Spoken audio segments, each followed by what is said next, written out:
You're listening to Kill Cliff's Hazard Ground podcast, with service members from across the military sharing their stories of combat and survival.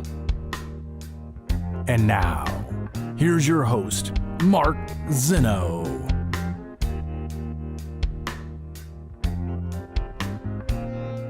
Welcome into the Hazard Ground podcast. As always, we appreciate you joining us each and every week. Before we get to this week's story about an Army veteran who turned into a clothing company that benefits veterans with PTSD. More on that in just a moment. Our normal reminders, as always, folks, got to get on that holiday shopping early this year, but you need to go to hazardground.com first if you're going to shop at Amazon, because when you go to hazardground.com, as I forget the name of my website and podcast here, as you go to hazardground.com, go to the bottom of the homepage, click on the Amazon button there or into the sponsors tab. It'll redirect you to Amazon. You do all of your normal shopping.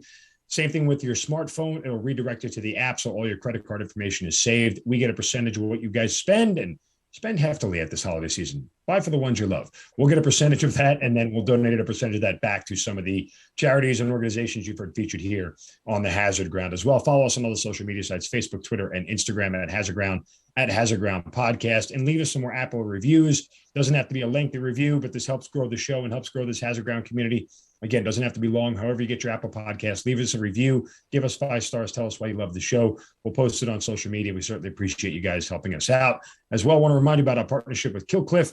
Make sure you go to killcliff.com, get all of your clean energy CBD drinks at Kill Cliff. Some of the best drinks around. I mean, I'm a daily drinker of Kill Cliff.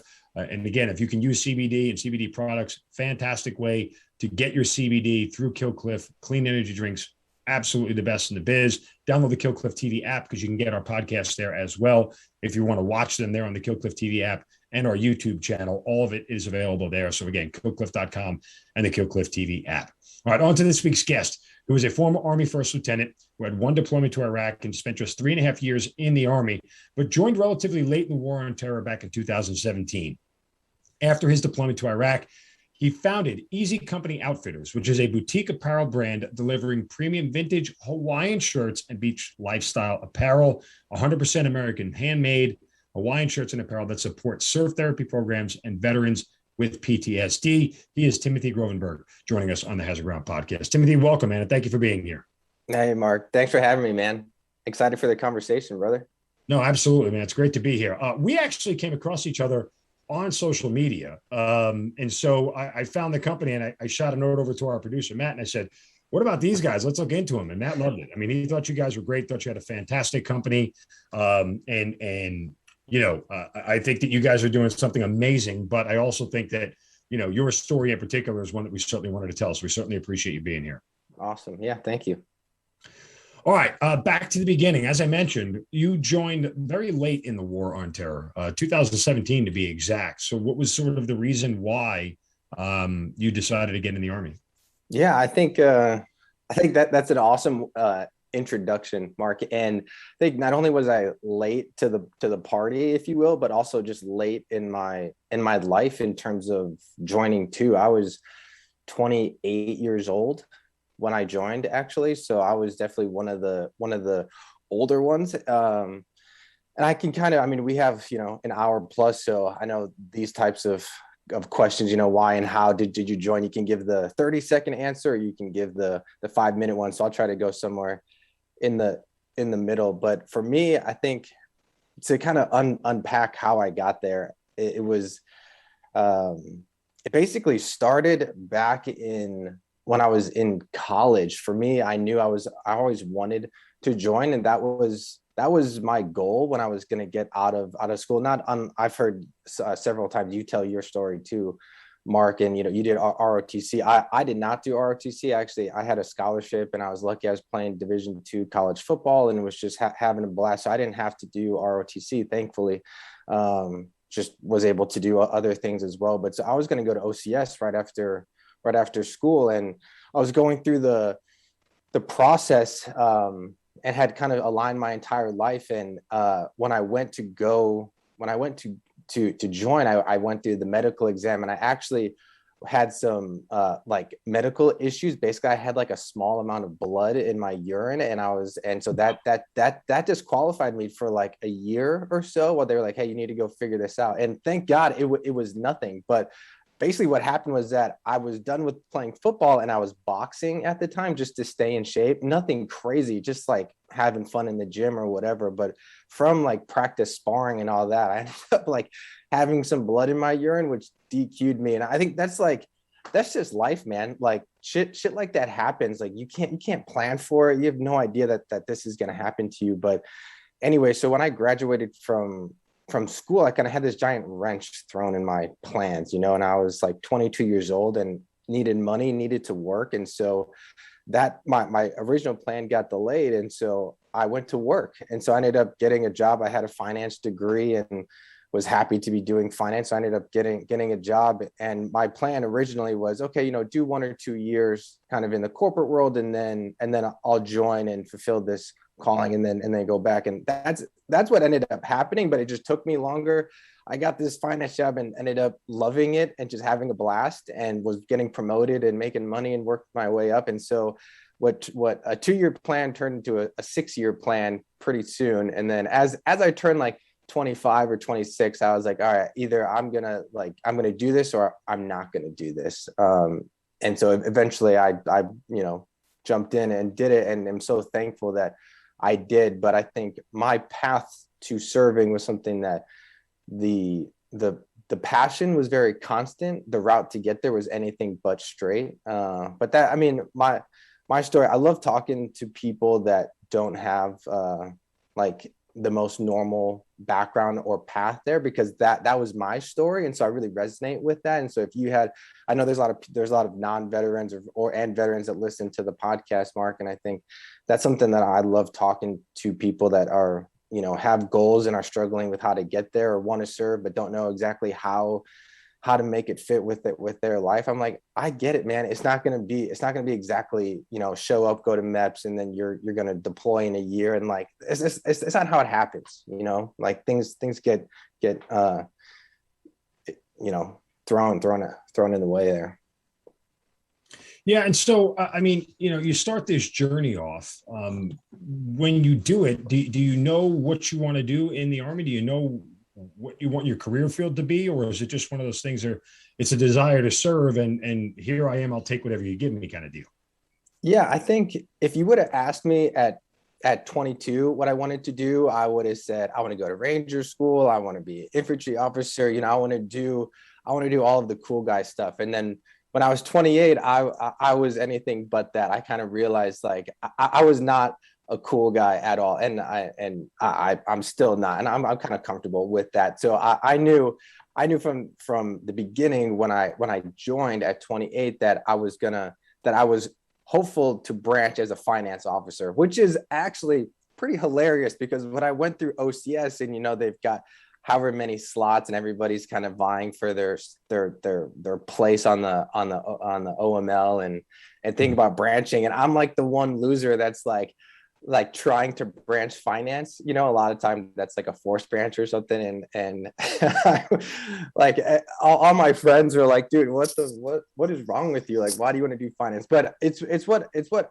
I'm good at. It's what I love doing. It's what I was doing before the Army, and I kind of saw it as, okay, I'm only going to be here for 3 years. Like, what's the biggest impact that I can actually have? Like, could I go branch field artillery or infantry or something like that and like do a good job and probably be useful? Like, definitely, right? But if I branch finance, where I've studied, gone to undergrad, gone to grad school, worked for 6 years, and I could bring some skill set into the Army, at least in some capacity, then I probably could have a little bit more of an impact. So that's kind of how I approached this, from laying in my bed at night thinking like, what makes sense for me. That's how I got comfortable with like what I was going to do in the Army, and it worked out great. I had a fantastic career, got to go on a deployment, which is also funny because I actually was not hoping to go on a deployment. I was cool with it. If it happened,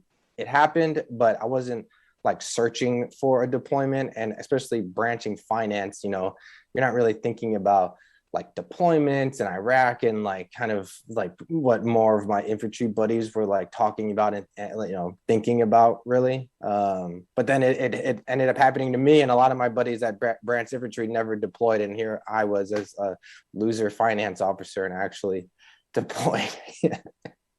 So how quickly does the transition go for you from, signing up to getting through finance school and everything to getting to a deployment? It happened quickly, man. I think that was, I think all that bad luck that I had when I was 22 kind of flipped and gave me some good luck, or at least with timing when I was 28. And that when I went to the recruiting station and was like, hey, I know exactly what I want to do, like sign me up. That was in like July of 2017, and I was at basic in October of 2017. Like that happened really quickly. I know that's not the case for everybody. I mean, my first story, right? I was going to get delayed for a year. So I get it. A lot of people have delays or whatever, but for the second time around, it happened quickly. And then once I was in the system and moving through, it was very quick. I basic 3 months, rolled right into OCS, started that like a week after basic ended, did 3 months at OCS, went into BOLIC, started that immediately. So I was kind of like going through the schools, with limited delay, which was actually kind of nice. I was excited to just be going to the next step. And then I showed up, I got orders to go to the 101st. I showed up at Fort Campbell, reported to my unit, went to air assault school, did all that. And then once that was done, they're like, hey, we're going on deployment in like 8 months. So like, get your shit together because you're coming. And that was it. And that was another kind of serendipitous story of, we thought we were going to Kuwait with management of we're doing the cash management mission for like all of CENTCOM basically, but we were supposed to be based in Kuwait. So, that's kind of like when we're going on I ended up I'm going to go into Kuwait, but also getting split and told, hey, you're going to Iraq instead. So I had kind of a whirlwind experience. And I think that was also just like kind of a mental roller coaster. You think you're going on this chill deployment, like think you're going to Kuwait, you prepare accordingly. Right. And then you get there and it's like, hey, plans are changing. You're going to Iraq, just things can switch that quickly. Yeah. So, but it all happened pretty quick. I was at Fort Campbell for maybe 8 months and then deployed. So are you thinking at any point in time when you were getting ready to deploy that you're in danger? Like, are you feeling like, hey, I'm a finance officer, I'm never going to be anywhere near anything? Yeah, I mean, for sure. In so many ways that's a fair statement. Like I'm like, from my entire like experience was like, I'm not the cool guy. Like I'm not the Ranger School guy. I'm not like the high speed SF guy. I'm not that. Like that's not me. I feel like I'm in the movies where they have like the nerdy guy that shouldn't be in these scenes, but like ends up being like dragged into some of these like events or whatever. I felt like I was that guy. But yeah, I didn't really think that I was going to be in danger, right? Like my MOS, right? We're not out there like kicking in doors and pulling triggers, right? We're like managing cash. We're a support function. So you have that. Then we were supposed to go to Kuwait, and also it was 2019. Like it was kind of the tail end of things. So there was a lot of things to make you think that you were going to be safe, right? I mean, you have the overarching thing like, hey, you're going on a deployment. It's still the Middle East. Like you can never discount it down to zero. But on that spectrum, I think we went into it thinking we were going to be kind of on the safer side, which turned out in large strokes to be somewhat accurate, and in a lot of ways turned out to be not accurate too. And again, I think that's just part of my story. Like I thought one thing and it turned out to be something totally else. So from that standpoint, when you get there on ground, I mean, I know you're in Kuwait. Let me start this way. Nothing really happens in Kuwait, period. So the amount of time you were in Kuwait, I assume it's boring as hell, right? Yeah, exactly. So, I mean, is there anything of note that we need to discuss about your time in Kuwait other than a sandstorm and boredom? No. That's I'd be wasting everybody's time if I was telling stories about Kuwait. So did you know ahead of time that you were going to Kuwait, then Iraq, or you found out in Kuwait that you were heading to Iraq? Found out in Kuwait. Okay, so how does that go down? Man, that goes down with basically my commander just being like, hey, we need an officer up in Erbil and you're going. That was like the extent of it. So basically some shit happened and we needed a hole to fill in the AO, and I got tagged. And so I went and actually I was with our headquarter element. I went down to one of our detachments at that point that was operating in northern Iraq. So yeah, that was it. Any nervousness? Yeah, I think, well, one, just being told, hey, you're going from Kuwait to Iraq just brings a lot of nerves. But I was leaving my guys too. Like I had trained with this team for, 8 months, almost a year at the time. And, we had a great bond that was like really forming. We're kind of at that stage where we had gone through training and like gone through all the awkwardness of like, I don't fucking know you and you don't know me. And like all that had kind of like ran its course, and we're getting comfortable with each other and having a little bit of success. And like times were like, things were actually good. Right. And so I was sad to leave that team and then to be dropped into another team. Right. It's just, especially as an officer too, like they don't really know you. You don't know them. You're like, just parachuted in. So that was another thing that brought a lot of nerves too, just from like a team element, but it ended up all while working out. And I got latched onto a great team. So it ended up being fine. When you get there, does the sense of realism, like kind of hit you like, wow, maybe Kuwait is a better spot?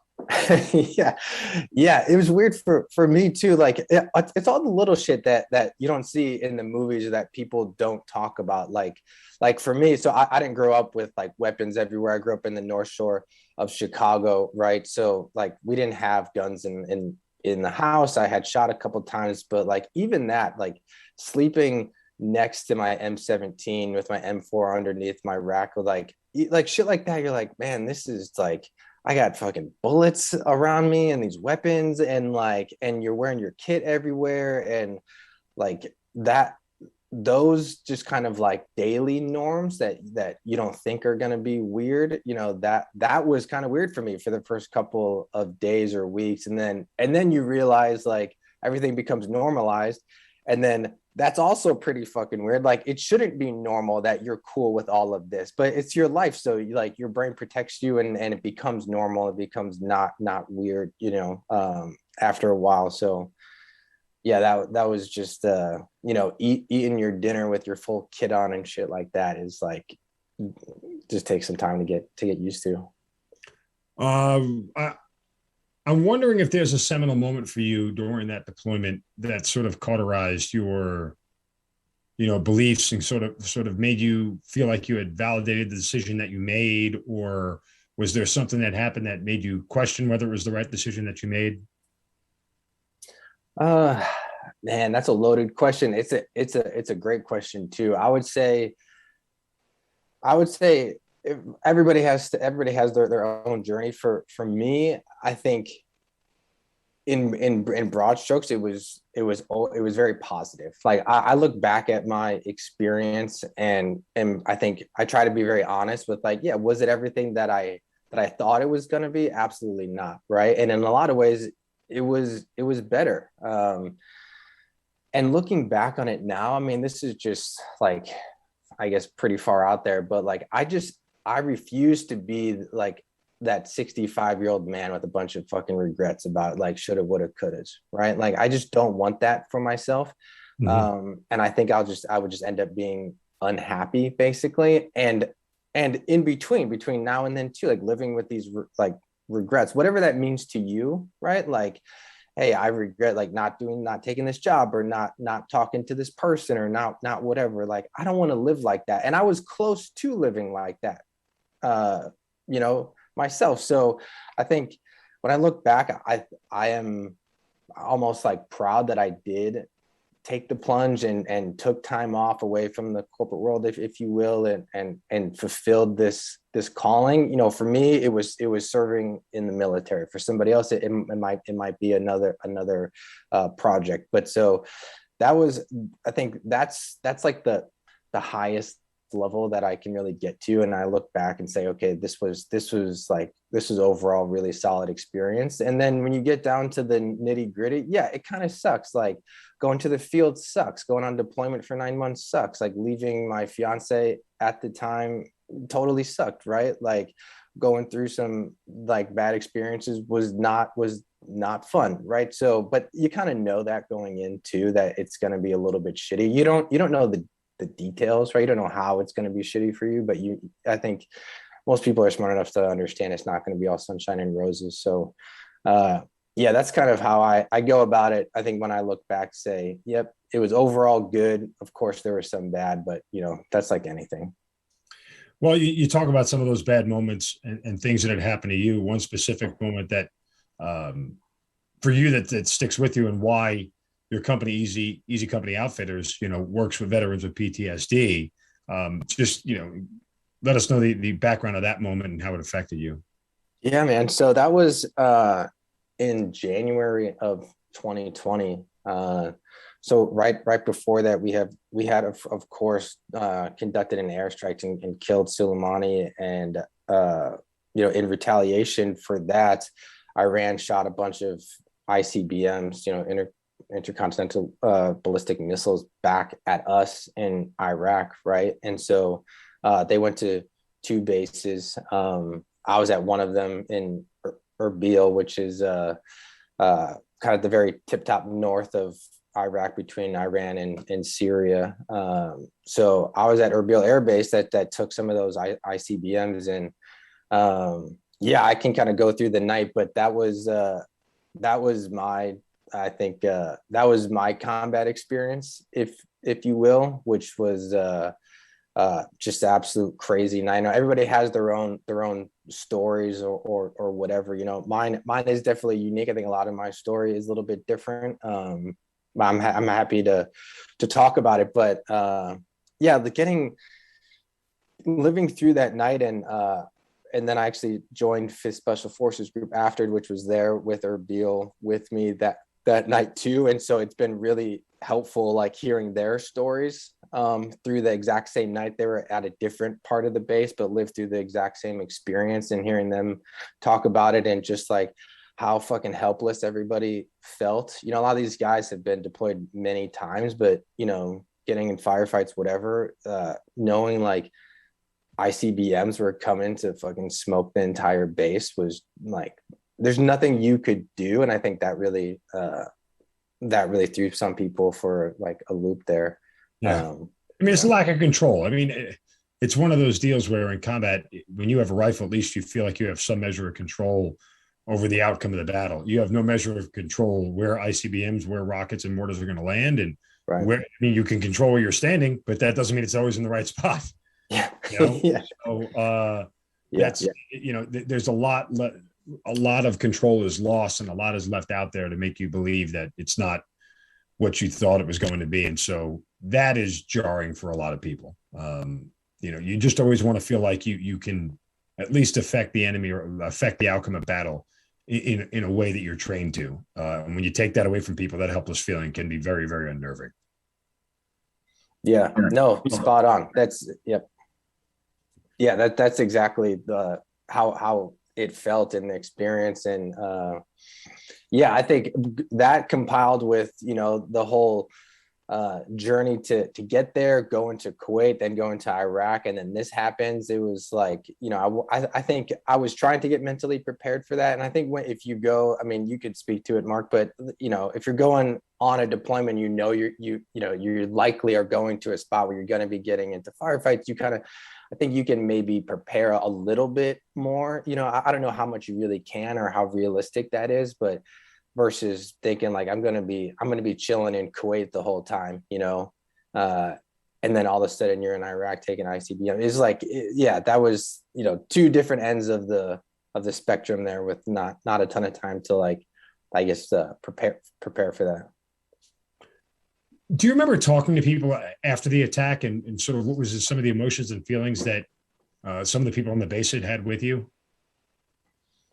Yeah, it was, I would say maybe I can give kind of two different sides of the story there, which I think are kind of cool. The dudes that I was with, right? That obviously those are the first people that you're gonna kind of like unpack shit with, and kind of start to talk through things.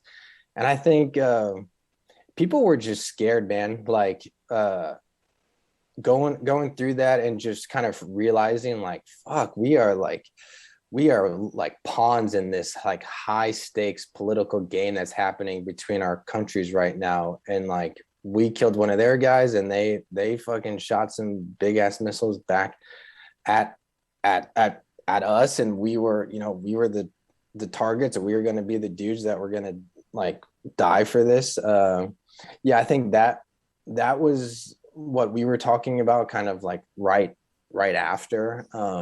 And just like you were saying, just like there's nothing we could do. I remember talking to my commander at the time, and we would like go to the bunkers and shit. That's where we went that night, but the bunkers would do nothing, right? These are like for mortars and shit. They're not going to protect you from the ICBM. And I remember just talking with him the next night, and being like, because we didn't know like what was going to happen the next day, right? And we were trying to come up with a plan. It's like, dude, there is no plan.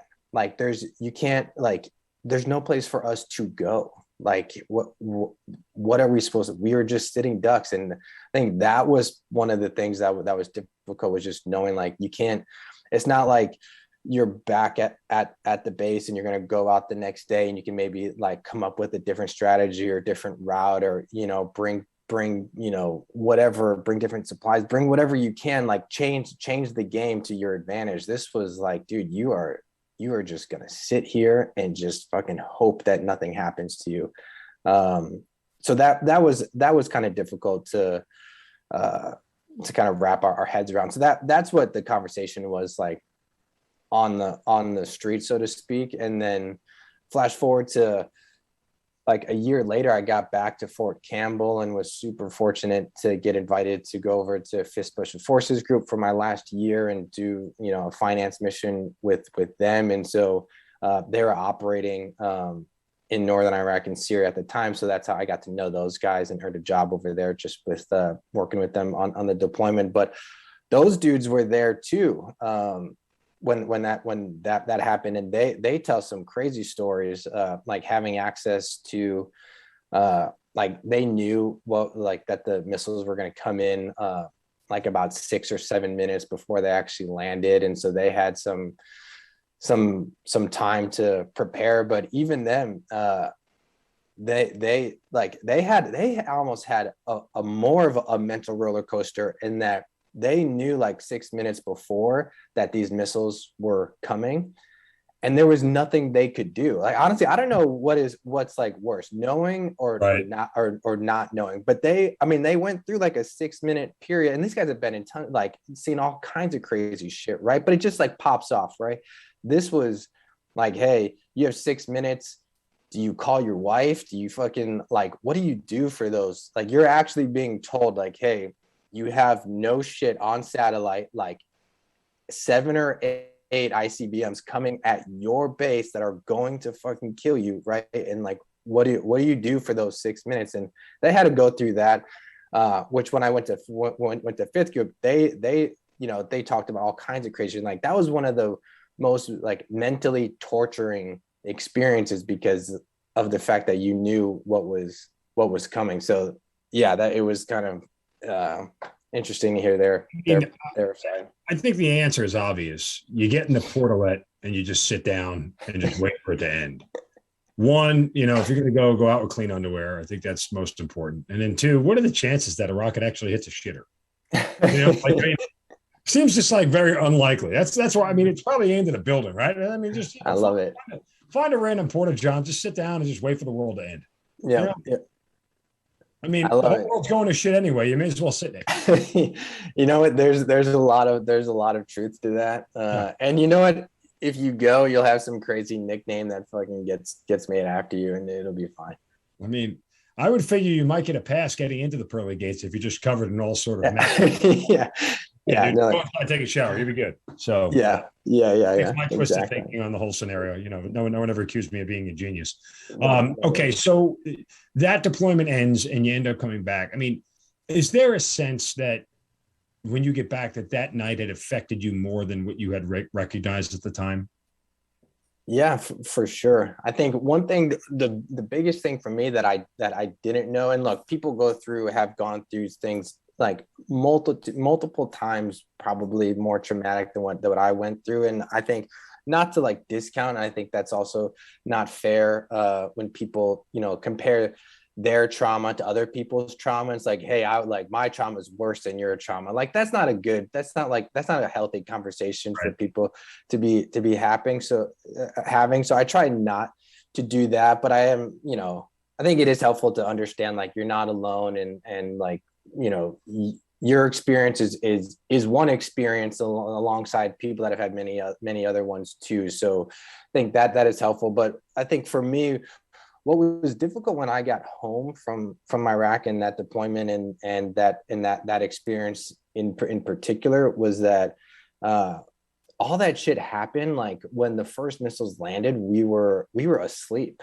Like, we were in our beds. Like the 101st dudes did not have warning that these missiles were coming. We got woken up by hearing them.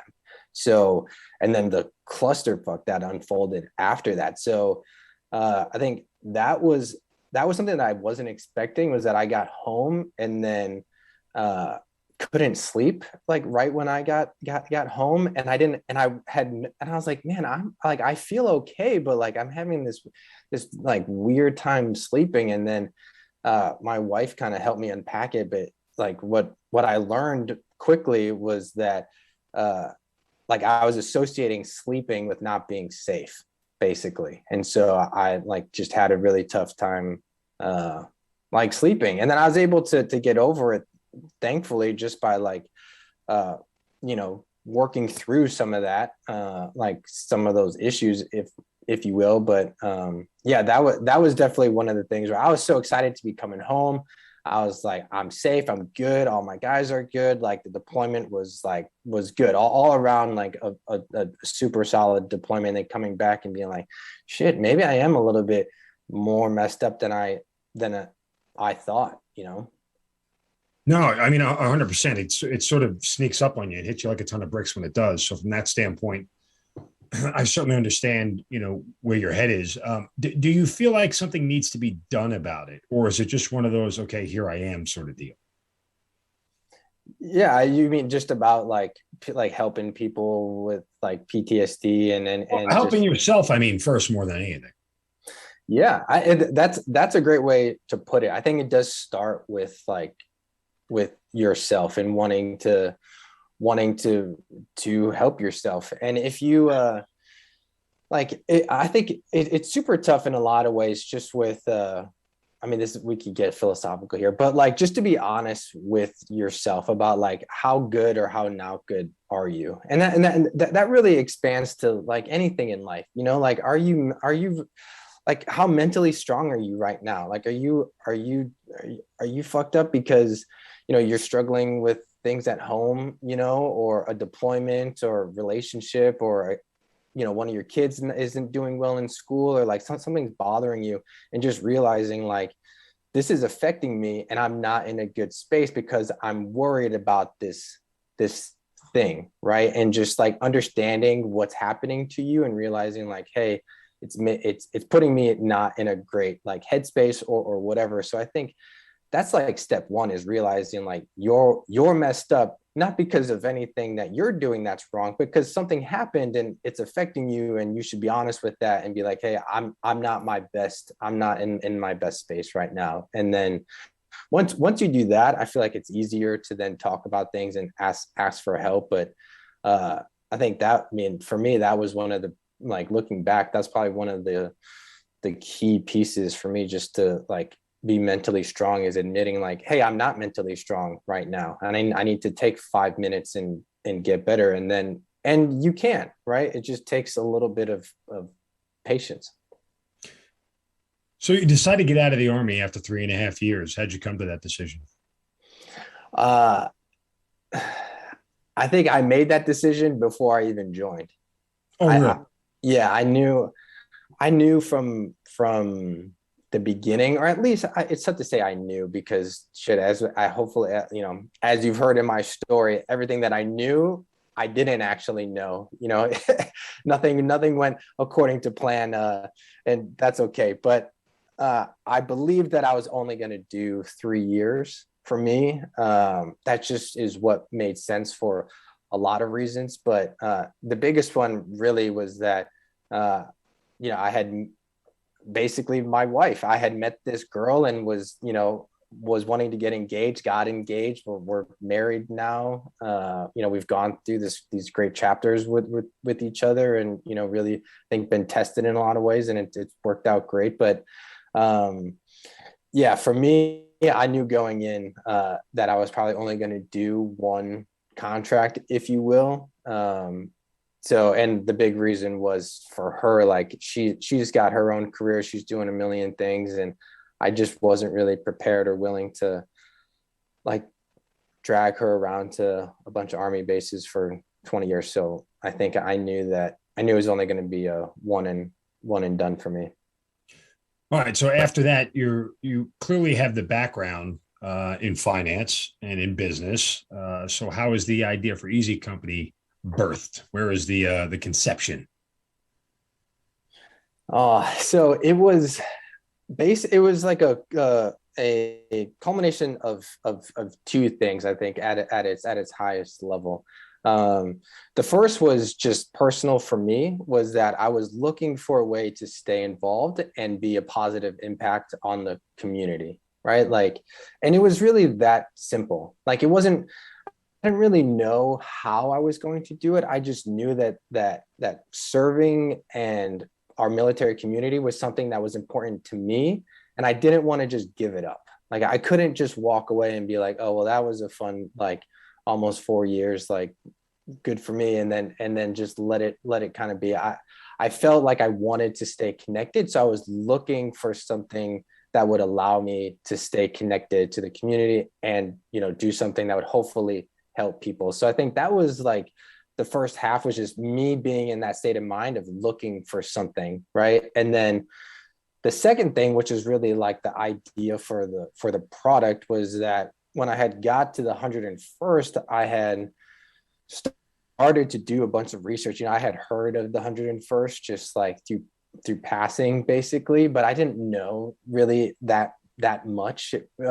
Is what I discovered. So I was doing all this research, and of course, with the 101st being like a historic World War II unit, I found myself just in all of these World War II stories, it started with 101st, but then it just expanded into, you get into the like black holes of the internet, you can just keep digging forever. So I was in one of those kind of research phases where I was spending like a lot of time at nighttime, just reading and learning about things. And I was really enjoying it. Actually, I think that's why I was doing so much of it. But so I came across this story basically through that process of World War II soldiers coming back from the Pacific theater and basically like exchanging and taking off their uniforms and putting on Hawaiian shirts and bringing them back to the mainland, and that being one of the drivers of what made these Hawaiian shirts like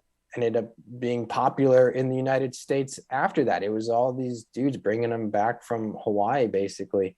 And I really latched on to that story because I thought like, wow, what a powerful moment of coming back from the Pacific theater, which, I mean, we could talk about that for days, but how insane some of that fighting was. I mean, you hear all the stories like Guadalcanal and Iwo Jima and everything, and you hear these stories, and they come back, and they, of all the things that they could that they could do, they decide to wear an aloha shirt. And to me, that kind of like symbolized a decision. You know, there was some decision that was made that said like, I'm going to take off this like dirty, ratty uniform and I'm going to put on this like ridiculous. I mean, I think it's scientifically proven you can't wear an aloha shirt and have a bad time at the same time. Like, you know, and so it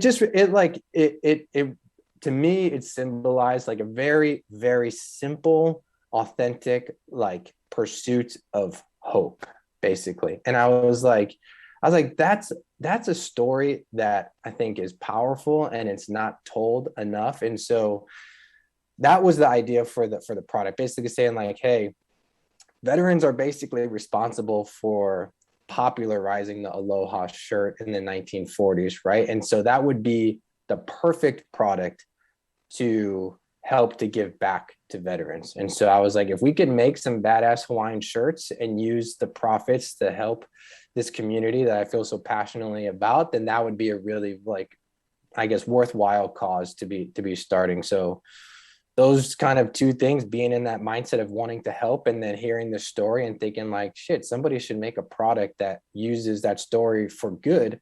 Those two things came together, and Easy Company Outfitters was kind of born out of that idea.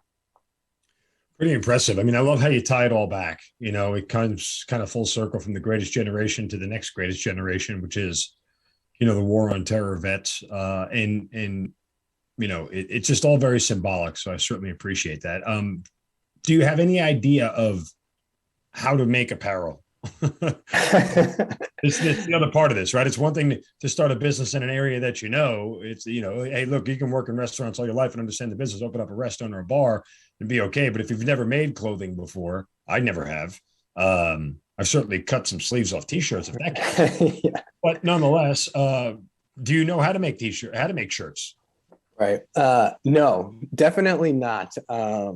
And it's funny because I'm not the most fashionable guy in the world either. I think I do love aloha shirts, but like I'm not like the leading edge of the fashion industry here, just in my personal life. So there was a lot of significant hurdles for us to overcome just with our personal skill sets and kind of domain expertise. But no, when I started, I had no idea how to make clothing, how to make an aloha shirt, how to do any of it. But we learned, and I think, two things kind of helped us. One, we were very passionate about our mission, and so I was willing to fail however many times it took to learn what I needed to learn in order to make the product successful and to get it to the standard that we were trying to achieve, which is to make basically the best aloha shirt that we could find anywhere. So that was, you know, we set a high standard from the beginning, and I was willing to do whatever it took to get to that standard. And we failed a lot of times, I'll say, before we got to a product that we're actually proud of. So that was like the first thing. And then second thing, I'm just thankful that we're not out here making fucking computer chips, because if it was more advanced than clothing, you know, it wasn't easy, but at least it was something where I was like, I can figure this out. Like I can figure out how to make a t-shirt. I can figure out how to make an aloha shirt. I don't know how to do it right now, but I'm pretty sure with enough effort, I can get there. And so I kind of had that confidence that we could get to the finish line. Yeah. So as you start undertaking this venture, who do you pull? You have to get other people involved, right? You got to pull some people into this thing. You ain't running this whole thing by yourself. Yeah, exactly. And I think that's really the key to any startup, is finding, even if it's one person, to like, if it's like, I know, Mark, with your story, if it's you and Matt, like you need like somebody, right? And if you have more than one person, like that's amazing. But for me, I called my best friend, my college roommate, Steve, and was like, hey, I've got this idea. You know, I think this could really be like something that we're proud of if it works and we can actually like get this off the ground. And he loved it. He helped me like flesh out the ideas, and he kind of latched on more to the operation side and actually, you know, like producing the apparel. So it was great where he was focused on that. I was focused on like, how are we going to sell these things basically, and like get this platform off the ground. And so we kind of divided and conquered, and that was like the first person that I brought into the business. And I'm so thankful I did, because having Steve around has kept me out of so many mistakes that I would have made if I didn't have anybody else to go through this journey with. And yeah, so that's kind of how we started, dividing and conquering. Everybody who's in business, or any author who writes a book, I always ask them, like, when you finish that first book, or when you make that first shirt and you hold it up, it's like your first child, right? Like, this is what you have created. So what was that moment like for you? Yeah, that's awesome. I'm picturing these guys like holding up their book and being like, yes, like I wrote all these pages. That's what I'd be like. I actually... Yeah, that's cool. Yeah, man, it's definitely rewarding, like the more you struggle with something, I think the more rewarding it's going to be when it finally works out. It took us a long time, and we actually did a Kickstarter that was successfully funded. Thank God. We raised $25,000 to make our first round of inventory, and kind of use that money to test all the different things we needed to test to make like a shirt that was going to be worthy of our cause. I think that was kind of one of the hardest things for the product, was that we had set our belief bar, if you will. Our mission was set so high in terms of how we kind of like put it. We basically put our mission on this pedestal, that we were like, what we're doing is like a noble thing to be doing, right? And so we didn't want to let the mission down by building a product that wasn't going to be worthy of participating in that journey. So we knew we had to make a shirt like that was going to really stand up to that. So we didn't want to just, like, you see so many clothing brands too, where they just like private label everything, and they just, they're buying some shit from China and they're slapping their logo on it and like calling it a brand or whatever. And we had no interest in doing any of that. We were like, we knew that we wanted to make the production of our product as important as the product itself, right? And then hold all of that up to our mission, and like have this all kind of connect. So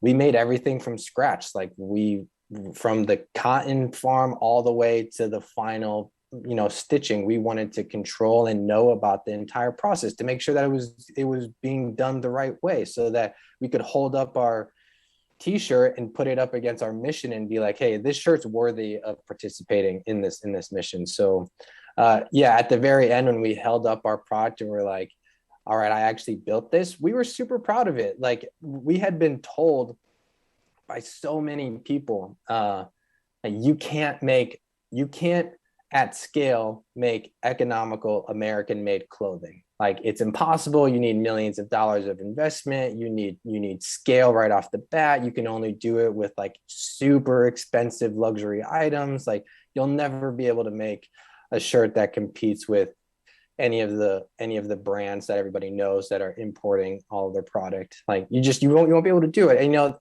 it sucks to hear that, especially when you're getting started. But then when you do make your product and you're like, hey, asshole, I did it. I did what you told me I couldn't do. I fucking did it. That was super cool for us. We weren't like, I'd say, motivated by that day in, day out, but I think holding it up at the very end, I was like, fuck yeah, we did this. That's pretty awesome, man. And again, if you go through your website, you're not shy about your process and how you make your shirts and where you make them and the cost of everything else. I mean, it's pretty forthright in business that you see somebody lay it out for you like that as a consumer.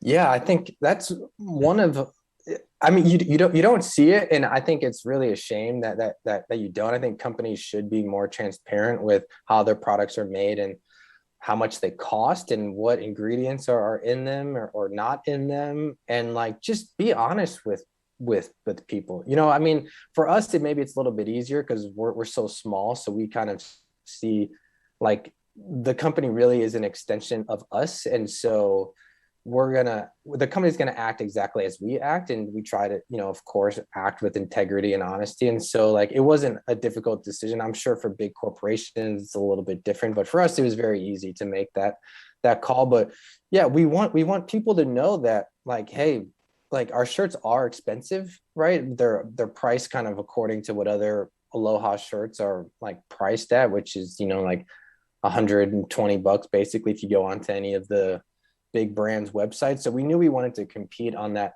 price point, but we wanted to show people like, hey, like our shirts are expensive to make. Like it costs us $66 and change to make each one of these, and then we're only selling them for 118. And that other Aloha shirt that you're wearing probably costs about $20 to make. I mean, a lot of these companies are public companies, so you can go onto their financial statements and see their cost of production, and you can kind of like, it's not a secret for a lot of the bigger brands. Nobody does that though.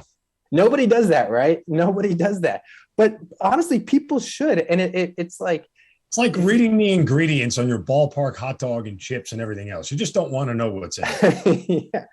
Yeah, exactly. People don't want to know. And I think, the average consumer is not stupid, but the average consumer can be a little bit lazy. At least I'll speak for myself. Like I'm a lazy shopper. Like make it easy for me to know all this information. And so of course, if you're importing all of your goods from overseas and you're doing it for 20 cents on the dollar, you're not going to be putting that information out, like you're going to make it hard for people to find that information. So we put our information like right on our website, right on our homepage, like, hey, this is where we make everything. This is how much it costs for us to produce everything. And if you have any questions, just fucking email us. We'll answer anything you want to know.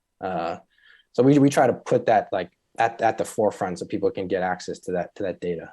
As a fan of Shark Tank, I would tell you that the sharks would scoff at your cost and your price point for which you would sell it. But I, as not a member of Shark Tank, big fan of the show, but not a member of it, I would tell you I appreciate your desire for transparency and your willingness to show the customer and make it easy for them on how you make your product and what your goals are. I think there's value in that, especially in a society today where there's not a lot of transparency. There's not a lot of people willing to just lay it out very simply for everybody else.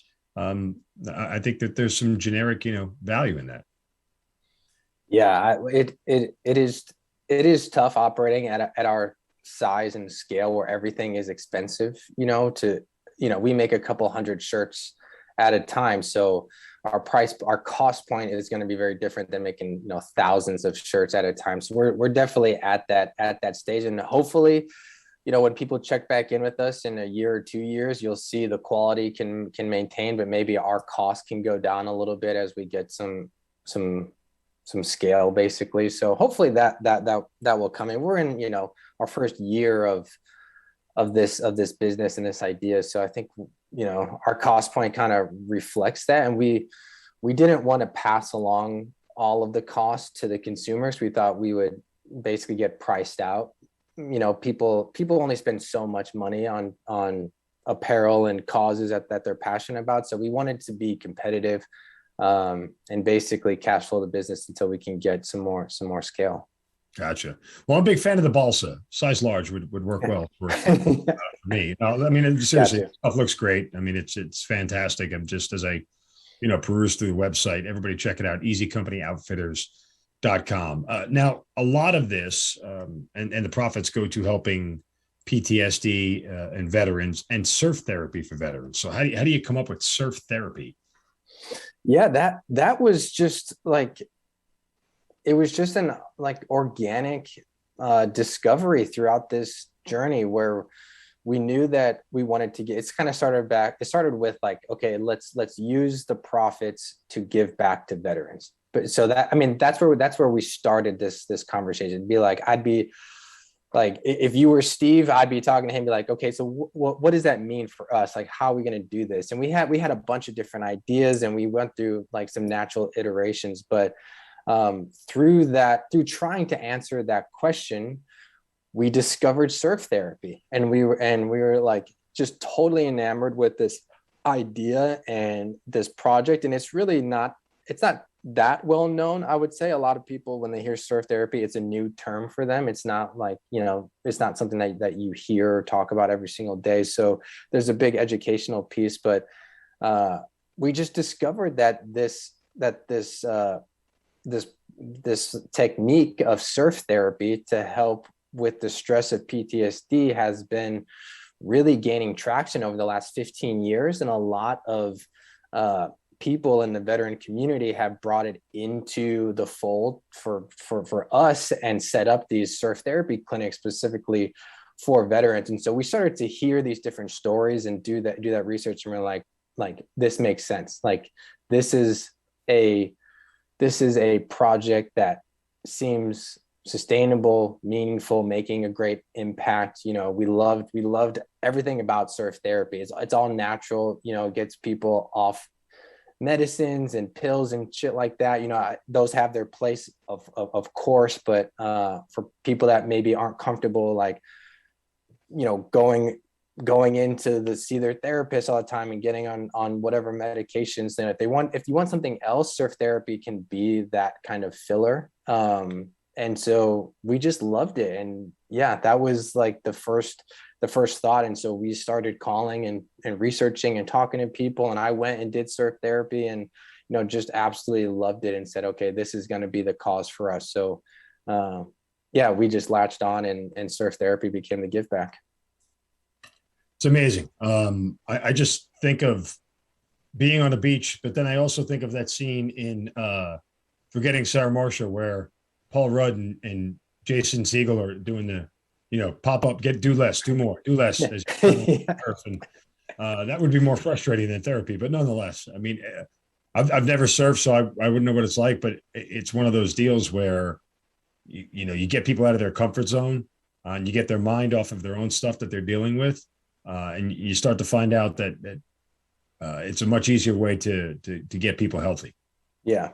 No, it is the process of getting out on the ocean, especially if you've never surfed before and it's going to be a struggle. That's part of what people are learning. Like, these therapists are learning, hey, taking somebody that's never surfed and putting them out there and letting them go through the process of failing and then finally standing up and like releasing those endorphins and reminding them like you can be happy again, you can you can have these small wins, and you're out on the water, it's super safe, like you can fall off as many times as you want, and they have instructors to help you. And so like most people are able to have a good time, and it starts out a little bit frustrating, but at the end of the day, you're a little bit sunburned, you've had a blast, your skin's salty, like you're feeling really good, you've made some progress, and you're kind of reminded of those of those feelings of failing, but then finally standing up. So it's a really great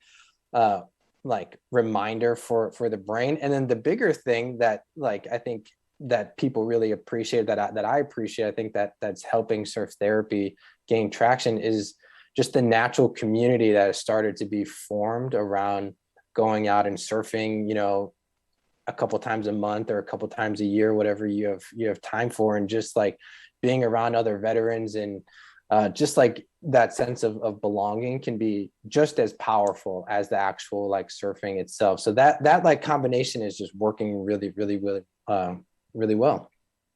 So what's next for Easy Company? I mean, obviously you still need to grow the company. You're only in your first year, so it's very still in the infancy of this. But where do you go here in the next 6 months, year, 2 years? What's the sort of plans?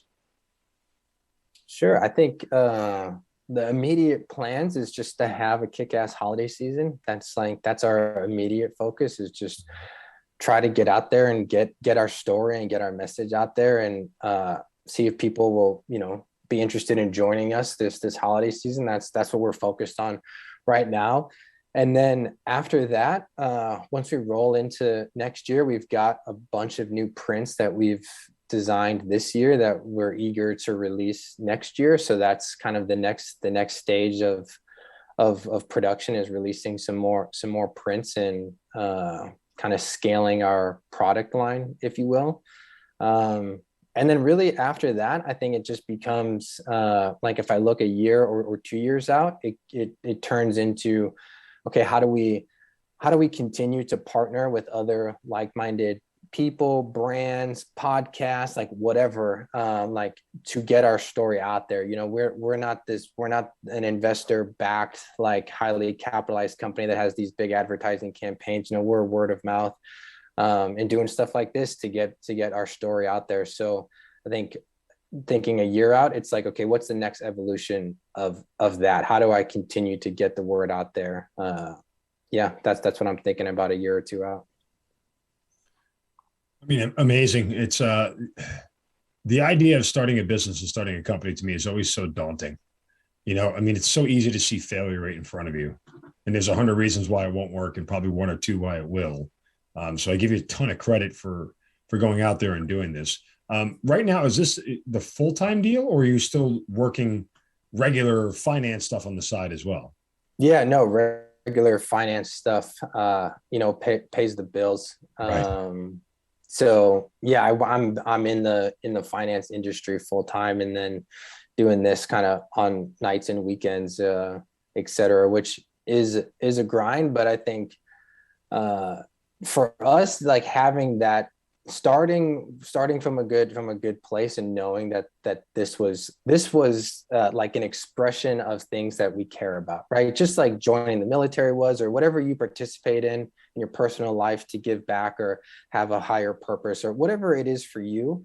Like this is what it is for me. Easy Company Outfitters is my way to give back and to continue to be like a positive impact on my community. So I'm very happy to be doing it, you know, whether we're selling hundreds of shirts or selling, you know, just a few shirts. Like obviously we'd love to be selling more, but of those two options. But I think just knowing that what we're doing is a noble cause really keeps us going. So yeah, it is tough working kind of like two jobs, if you will. And I think that's one of the things that like I've talked to a couple other entrepreneurs and just people that have ideas, and, you know, what do I know? I'm still learning a lot, right? But I have some maybe some insights that might be helpful, or that I wish I could have told myself.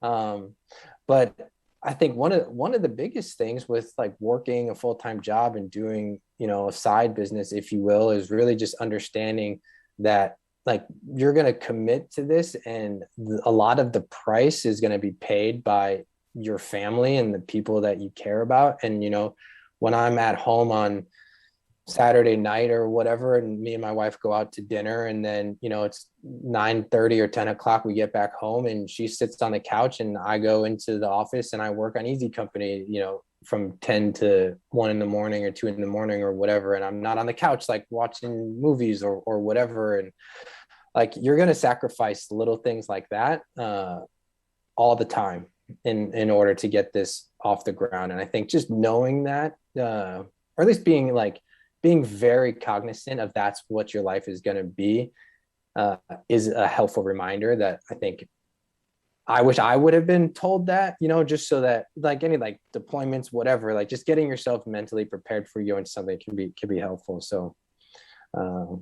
yeah, it's definitely side job. What is the single trait from the military that you're now applying in business? Or I mean, if there's more than one, but, you know, what's the one that stands out the most? Man, I would say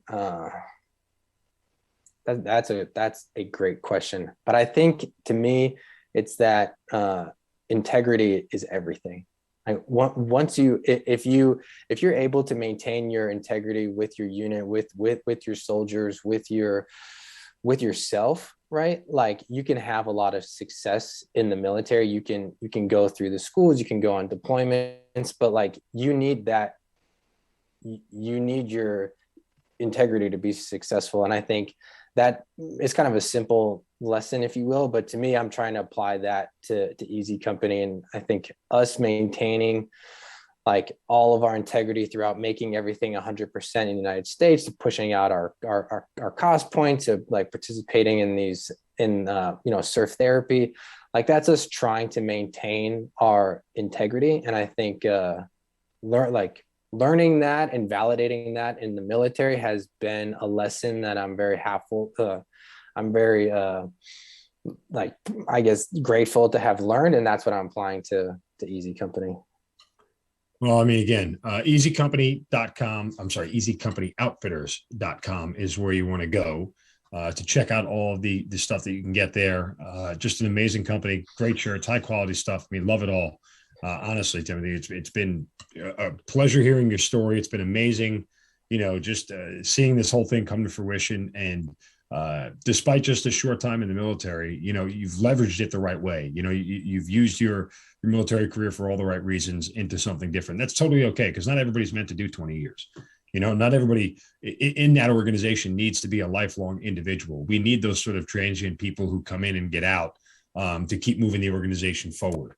And so from that standpoint, I think, you're one of those veteran success stories that we need to continue to tell. And so again, I certainly appreciate you being willing to come on here and talk about it with us. But again, easycompany.outfitters.com. Wish you nothing but the best of luck going forward, man. Certainly. Thanks for being here.